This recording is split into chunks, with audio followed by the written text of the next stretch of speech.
Hi, good day. I'm Quanita Abrahams and I am the social worker at Sultan Bao Rehabilitation Center.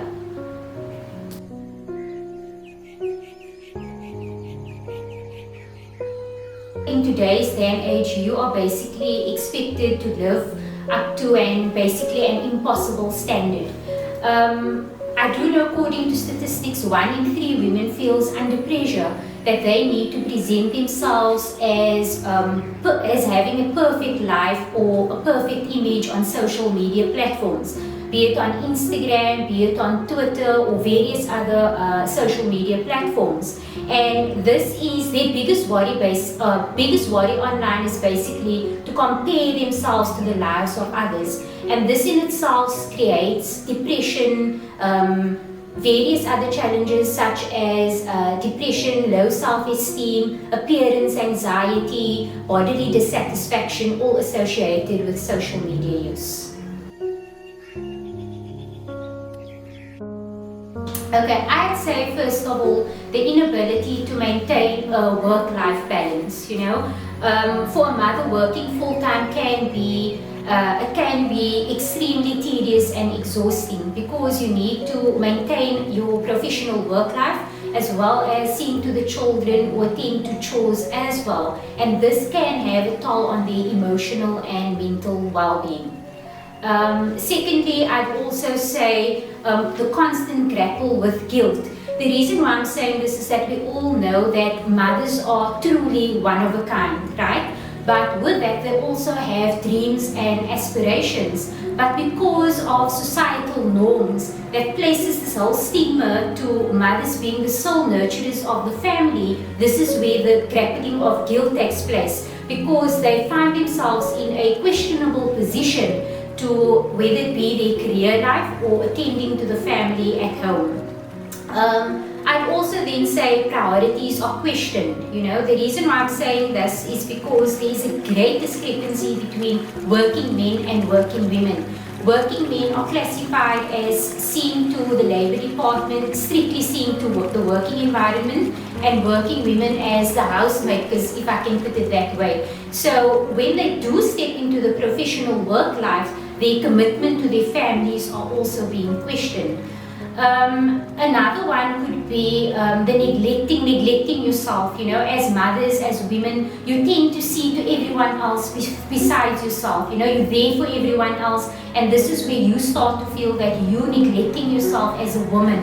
So I basically say those are a few of the main challenges experienced by be it mothers or women in general.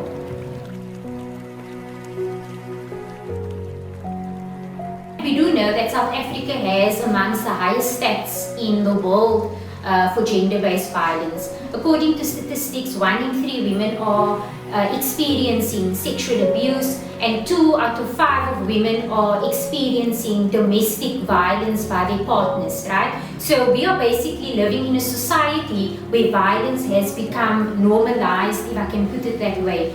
I do feel that inequality is at its peak, and it's actually in fact getting worse.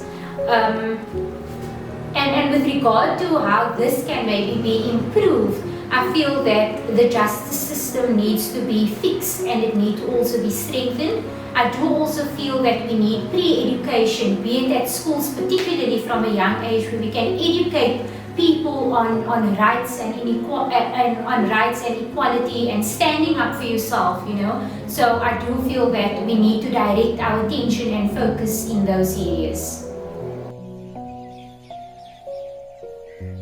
Women in themselves, we are extraordinary. You're always caring and being there for each and every one. So I'd say, take care of yourself. That is the most important thing. Take care of yourself, be there for yourself. And with regard to gender-based violence, I'd say break the silence. Break the silence and stand up for yourself.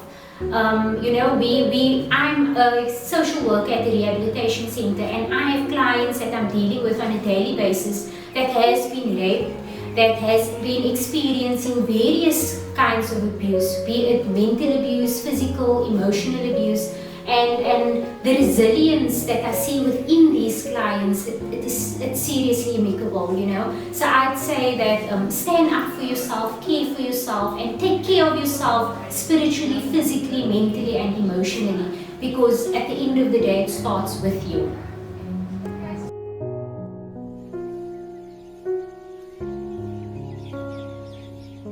Yesterday was, I must say, it was extraordinary, it was marvelous. And I think what stood out for me the most is when the clients and our speakers, when they shared their story, it was extremely touching, you know. These are women that came out of various types of abuse, be it physical, sexual, emotional, rape, you know, women that has been on the streets. And what stood out for me is that despite those challenges, they were there, and they sat there with so much resilience and determination to make a difference in their lives. And that stood out the most for me, you know, to know that they've been through so much in life, but it hasn't kept them behind, you know. So what I can tell women is that we all go through various challenges, but there is light, that they need to keep persevering, and it will get better in future.